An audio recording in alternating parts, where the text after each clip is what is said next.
Mr. Torg, and I love you! And I am Sir Hammerlock, gentleman archaeologist. We hear you're planning a trip to Elpis, Pandora's moon. Just so you know, you're probably gonna die, but it will still be totally awesome! Elpis is a most controversial locale. You see, between the events of Borderlands and Borderlands 2, the man who would eventually become Handsome Jack hired 4 Vault Hunters to save mankind from a brand new evil. These escapades are chronicled in Borderlands the Pre-Sequel, which is an invented word denoting both prequel and sequel. Shakespeare! Reading. You've likely killed many things on Pandora already, but things are quite different up here on Elpis. For realsies! Yes, for realsies. The gravity is even lower, so you can jump extremely high into the atmosphere for acrobatic gunfights. Additionally, if you have an oxygen kit, or an Oz kit as the locals refer to them, you can slam down from great heights to squish your enemies to death. This maneuver is called a gravity slam! Do not call it a butt slam! You can also find upgraded Oz kits that add elemental damage to your slams, like fire or shock, or acid or explosions, or I have changed my mind, you can call it a butt slam! Butt slam. But that's not all Oz kits can do! You know what's better than jumping? Cuddling with someone you love very much! You know what's almost as awesome as that? Double jumping! Double jumping allows you to reach all new areas and traverse the environment with greater freedom than you ever had on Pandora! But Oz kits aren't the only loot you'll find on Elpis! Whispering! I know how much you like loot because we are best friends, and I put your needs before my own! Well said, Mr. Torg.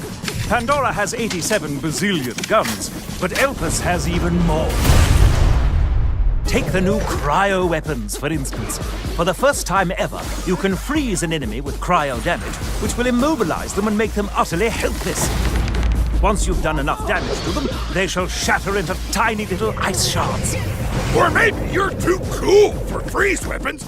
Maybe you're more about blasting stuff with space science. Lucky for you, Elpis is chock full of laser weapons. You want to pew-pew somebody with a blaster rifle? You can do that! You want to fire a massive railgun blast that kills a bad guy in one hit? No problem! Heck, Elpis even has laser shotguns! Laser shotguns! You're welcome! Not only that, but scientists even made a continuous laser beam that looks just like the one from that movie Ghost Dad! And if you get a piece of loot you don't like, 3 items to grind. you can always toss it into the brand new grinder machine. Grinder activated. Put less awesome things into the grinder, grind them up, and get something moderately more awesome. But who will be using all this loot, you ask? Easy. 4 brand new Vault Hunters, a cyborg mercenary, a gunslinging sadist, an annoying robot, and a deadly gladiator. Gender equality! Wilhelm the Enforcer uses his 2 surveyor drones to tear up the battlefield. Wolf, his offensive drone, flies around attacking enemies, while Saint, his defensive drone, hangs back and heals Wilhelm like a true bro, as Torg would say. I would say that! You can also outfit Wilhelm with cybernetic enhancements! All systems are a go. Welcome to Robot Punch City! Population, everyone's faces! Nisha the Lawbringer does not even give a tenth of a With her showdown skill, Nisha automatically locks onto nearby enemies and gets increased everything! Gun damage, fire rate, reload speed, accuracy! If she's pissed enough, she can clear out an entire room in only a few seconds! Every time she takes damage, she also gains a stack of order! If she gets enough order, Nisha can use a lightning whip to do a downright bananas amount of damage to the enemies in front of her! That's right! Nisha likes dealing pain just as much as she likes receiving it! Which may seem weird to you, but don't judge! Whatever gets you there. Athena the Gladiator is unstoppable once she pulls out her kinetic Aspis shield. The more enemies shoot at Aspis, the more damage it does once Athena hurls it like a weapon. She can even upgrade it to ricochet off multiple enemies. Athena can also use her sword to make enemies bleed. If she then grabs the "You've Got Red on You" skill, all bleeding enemies explode when they die. It is scientifically the best thing imaginable! Claptrap the Frag Trap is, shall we say, tricky. His Vault Hunter.exe program will analyze the battlefield, determine which Vault Hunter would be best suited for blowing up all of its problems right then, and then reprogram Claptrap to fight in that particular manner. Perhaps he'll unleash a barrage of cannon fire on his enemies, or maybe he'll summon the spirit of the Gunzerker and dual wield. He might even unleash his inner psycho and go into full-on meat bicycle mode. Or he'll mess up and just make the entire team uncontrollably bouncy. It's not malware, it's a feature! Here it comes to slay the day! Ship that Oh, and this time around, the Vault Hunters will be much chattier Cathy's than before! Like the fun kind of talk? Or the dull kind? This is so friggin' hot. While the old Vault Hunters didn't have much to say outside of combat, these 4 new badasses will have lots to say about the story and their place in it!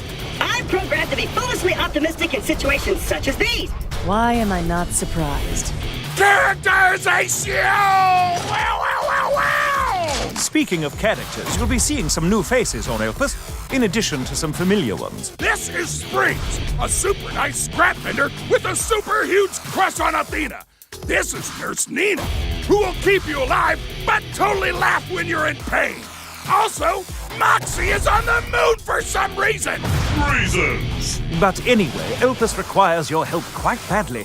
You see, a number of homicidal doll soldiers known as the Lost Legion have taken over Hyperion's orbital moon base, and they plan to use its enormous laser to destroy both Elpis and Pandora. Only the Vault Hunters, aided by a lowly Hyperion programmer named Jack, can stop the Lost Legion's commander from killing thousands of innocent people. Which is weird, because Jack, Wilhelm, and Nisha end up being bad guys in Borderlands 2. So it's like, wait, am I a bad guy? Or were the so-called bad guys not as bad as I thought? Moral ambiguity! Taste the Nietzsche in a conflict, mother... The Abyss gazes also into you. Or, if looking into the heart of darkness isn't your thing, you can still have a buttload of fun checking out the new moon environments. There's lava stuff, moon stuff, sexy caverns, no big deal. Also, cities. Also, big holes in the ground. Also, all the cool stuff on Hyperion's Helios moonbase that I didn't mention in the preceding list. Hammerlock, talk about enemies or something. Of course. Many new baddies shall attempt to stop your heroic efforts. Lost Legion engineers will deploy turrets and singularity reactors to suck you in. While you're shooting at them, a Lost Legion medic might come in and heal them, thus screwing up all your plans. Later, perhaps you'll run into a beastly Kragan. You'll kill it, but then, good gracious, you'll split into 2 smaller Kragans who are equally deadly. What quirk of evolution resulted in such a defense mechanism? Or, better question, who cares? Why try to learn stuff when you could just spread them over with one of the new moon vehicles? Their physiology doesn't count for much when they're crunching under your wheels or burning under your Humberjets. Am I right? You are not at all right, but please continue. For all the stuff that's new in Ghost Dad, everything you liked before is back. 4-player co-op, split screen, item trading, badass ranks, except now you can show off your rank to all your friends. Tons of skills, multiple playthroughs, head customizations, skin customizations, vehicle customizations, internet memes. Just kidding, we deleted the out of all those internet memes. Those were awful, our bad. Wow, such memes very regret. It's nearly time, you badass of badasses. The Lost Legion is on the warpath, and it's up to you and Jack to save the world. Grab a freeze gun, high-five your best friend, and get your ass to the moon! Borderlands, the pre-sequel! Wow!